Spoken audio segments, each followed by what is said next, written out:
तर बघा आज मस्त आपण खुसखुशीत तिळाचे लाडू बनवणार आहे. एकदम सोपी पद्धत आहे आणि तोंडात टाकताच विरघळणार आहे. त्याला पाक करायची गरज नाही, काही नाही. एकदम सोपी पद्धत सांगितलेली आहे. तर चला रेसिपीला सुरुवात करूया. त्याच्या आधी मी तुम्हाला हा लाडू तोडून दाखवते. एक खुसखुशीत झाला आहे बघा. हे बघा, मस्त झाला आहे. तर चला रेसिपीला सुरुवात करूया. नमस्कार मंडळी. इथं बघा तीळ घेतलेत. हे गावरान तीळ आहेत.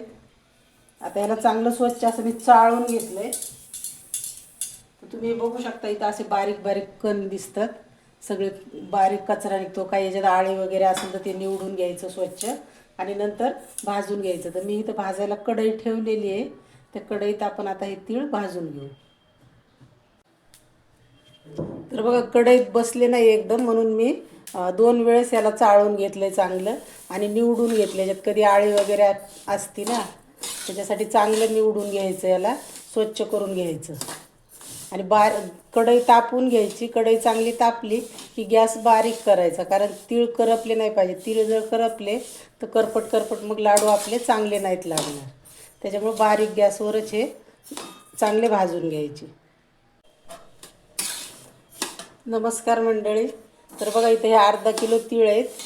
हे तीळ चांगले मी स्वच्छ चाळून निवडून घेतलेत, कारण चाळायचे चांगले याच्यासाठी की याच्यात काही कचरं वगैरे असेल तर चाळण्याने पडतं, म्हणून याला चाळून निवडून घेतलेत आणि भाजायला ठेवलेत. आता कढई चांगली आधी गरम करून घेतली आणि नंतर बारीक केली कढई. गॅस बारीक केला आहे आणि ह्याला चांगलं भाजून घ्यायचं असं. कारण गॅस जर मोठा राहिला तर आपले तीळ करपतील आणि आपले लाडू करपट लागतील. त्याच्यासाठी बारीक गॅसवरच भाजून घ्यायचं. जोपर्यंत त्याचा तडतड थोडासा आवाज येत नाही तोपर्यंत भाजायचं. तडतड आवाज यायला लागला की मग बंद करायचं. तर बघा आता तीळ चांगले खमंग भाजलेत आपले, चांगले तडतड उडायला लागलेत. आता हे तीळ आपले भाजलेत. आता हे तीळ काढून घेते. ह्या वाटीने आता मी 1 वाटी हे शेंगदाणे घेतले. हे शेंगदाणे पण तसेच बारीक गॅसवर भाजून घेणार आहे. अर्धा किलो तीळ आहेत तर 1 वाटी शेंगदाणे घेतले. जवळजवळ ते 100 ग्रॅम असतील शेंगदाणे. त्याला चांगलं बारीक गॅसवर आता भाजून घेते. तर बघा हे शेंगदाणे पण छान भाजलेत. आता गॅस बंद करते आणि शेंगदाणे पण आपण थंडे करून घेऊ.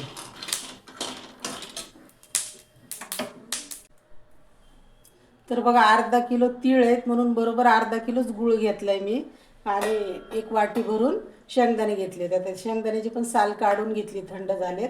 आता ह्याला आपण जाडसर मिक्सरमधून काढून घेणार आहे. आता ह्याच्यातच थोडा थोडा करून गूळ घालणार आहे. याचा काय आपण पाक करणार नाही किंवा काय नाही. हे असंच मिक्सरमधून बारीक करून घ्यायचं. बारीक नाही करायचं, थोडं जाडसरच ठेवायचं. आणि हे शेंगदाणे पण त्याच्यात टाकले.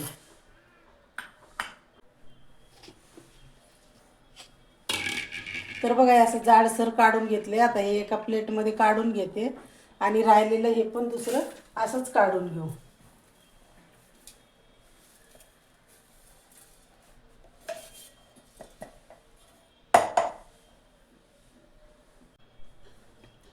तर बघा मी थोडं थोडं करून काढलं हे मिक्सरमधून सगळं.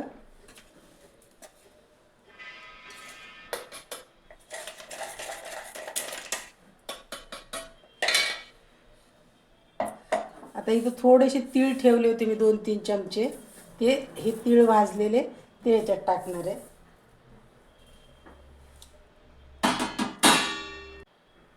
याला चांगलं आता मिक्स करून घेते.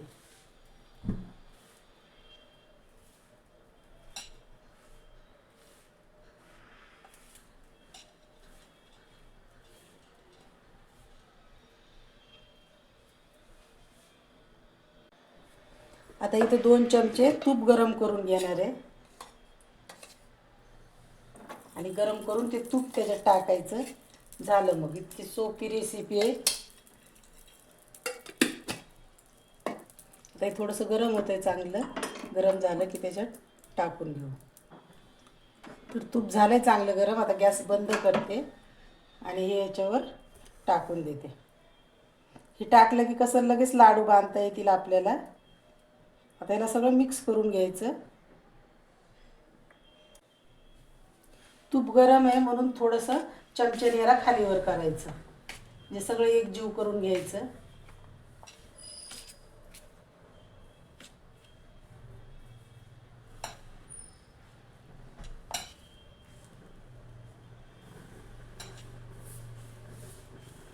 हे बघा असं चांगलं खालीवर करून घ्यायचं.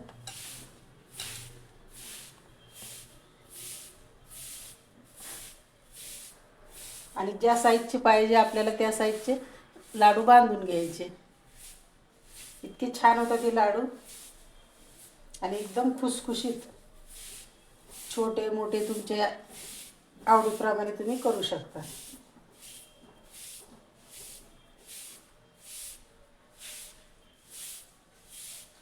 हे बघा.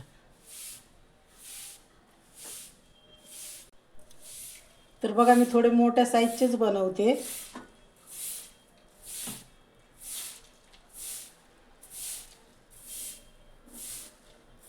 हाताला चटके लागायचं टेन्शन नाही किंवा काही नाही. लहान मोठे तुमच्या आवडीप्रमाणे करा.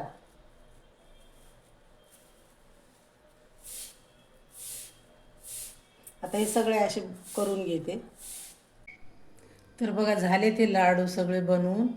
कशी वाटली माझी रेसिपी नक्की कमेंट करून सांगा आणि आवडल्यास लाईक शेअर सबस्क्राईब नक्की करा. धन्यवाद.